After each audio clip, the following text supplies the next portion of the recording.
Panokoulun pari. Se on panokoulun pari. Tämä on Marttojen panokoulu. Uutta tänään. Niin, tervetuloa tänne Ylen panoiltaan. Meillä on nyt täällä panokoulu menossa ja haastattelen täällä panokoulun asiantuntijoita. Hei Ville. Morjes. Loistavaa. Tää paneminen on ihan tuttu. Panemisessa on myös hyvin tärkeää muistaa pitää käytettävät välineet puhtaana. Tekotellaan.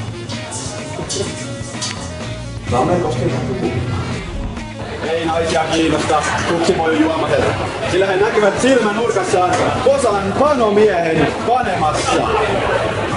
Posan panomies houkuttaa heti kaikki likat tuotteensa. Posan panokoulu. Saat sinäkin edes kerran. Näin siis tänään panopiirissä olette oppineet yksinkertaisesti, kuinka helppoa on valmistaa valmiita panimotuotteita. Kiitomme seurastanne. Oikein hyvää.